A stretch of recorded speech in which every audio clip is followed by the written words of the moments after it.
دین کا جذبہ تھا، صحابہ کرام کی زندگی کے اندر پیارے حبیب صلی اللہ علیہ وسلم کا طریقہ بے بس تھا۔ میرے بھائیوں، ایک صحابی ایک شخص کی بارگاہ میں گئے، ایک بادشاہ کے محل میں گئے تو ان کی دعوت دی گئی، اور اس دعوت کے دوران کھاتے ہوئے ان کا ایک لقمہ گر گیا، کھاتے ہوئے ان کا ایک لقمہ گر گیا۔ تو جب وہ لقمہ گرا تو اس لقمے کو اٹھا کر کے کھانے لگے تو بغل والے نے کہا کہ یہ بادشاہوں کا دربار ہے، یہاں پر اگر تم اٹھاؤ گے تو تمہیں معیوب سمجھا جائے گا، تمہاری بے عزتی ہوگی۔ اس نے کہا کہ میں ان احمقوں کی وجہ سے، ان جاہلوں کی وجہ سے پیارے حبیب صلی اللہ علیہ وسلم کی سنت کو نہیں چھوڑ سکتا، چاہے میری بے عزتی ہو جائے تو ہو جائے، لیکن میرے بھائیوں نے چھوڑنے کے لیے تیار نہیں۔ یہ جذبہ تھا صحابہ کرام۔ تو صحابہ کرام میرے بھائیوں ہر عمل میں آگے رہا کرتے تھے، لیکن ہم میرے بھائیوں ہر عمل میں پیچھے رہا کرتے تھے۔ ایک صحابی اللہ کے نبی صلی اللہ علیہ وسلم کی بارگاہ میں آیا تو اللہ کے نبی صلی اللہ علیہ وسلم نے فرمایا کہ دیکھو یہ شخص جو آ رہا ہے یہ جنتی، کیا فرمایا؟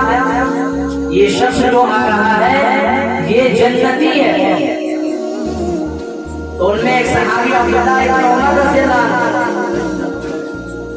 عنہ، انہوں نے 3 دن تک جب اللہ کے نبی صلی اللہ علیہ وسلم کی زبان مبارک سے یہ کلمات سنے کہ وہ صحابی جو آ رہے ہیں وہ جنتی ہیں، تو یہ ان کے پیچھے تیسرے دن بولیے، اور ان سے جا کر کے جب ملے تو ان سے کہا کہ میرے گھر کے اندر جھگڑا ہو گیا ہے، میرے باپ نے مجھے گھر سے نکال دیا ہے، اس لیے کیا آپ مجھے 3 دن کے لیے مہمانی ہماری کریں گے؟ تو اس شخص نے کہا کہ میں ضرور آپ کی مہمانی کرنے کے لیے تیار ہوں۔ تو وہ اپنے گھر لے کر کے گئے میرے بھائیوں، اور اس کے بعد وہ صحابی 3 دن تک اس کے گھر کے اندر رہے، ان کے تمام اذکار دیکھے، ان کے تمام چیزوں کو دیکھا، لیکن کوئی چیز اسے سمجھ میں نہیں آئی کہ جس سے کہ یہ پتہ چلتا ہو کہ یہ جنتی ہونے کی نشانی ہو۔ تو تیسرے دن میرے بھائیوں کو وہاں سے جانے لگے اور فرمایا کہ میں نے اللہ کے نبی صلی اللہ علیہ وسلم کی زبان مبارک سے تمہارے بارے میں یہ سنا تھا کہ تم جنتی ہو، لیکن میں نے جنتی ہونے کی کوئی نشانی تمہارے اندر نہیں دیکھی ہے۔ آخر کیا معاملہ ہے؟ میں تم سے بدظن ہو رہا ہوں، اس لیے مجھے ذرا بتائیں کہ آخر کیا معاملہ ہے کہ اللہ کے نبی صلی اللہ علیہ وسلم نے تمہیں جنتی ہونے کی بشارت کی ہے؟ تو صحابی نے کہا کہ میرا کوئی بھی ایسا عمل نہیں ہے، میرا ایک ہی عمل ہے، وہ یہ عمل یہ ہے کہ جب میں رات میں سوتا ہوں تو میں اپنے بھائیوں کے لیے اپنے دل کو صاف کر کے سوتا ہوں۔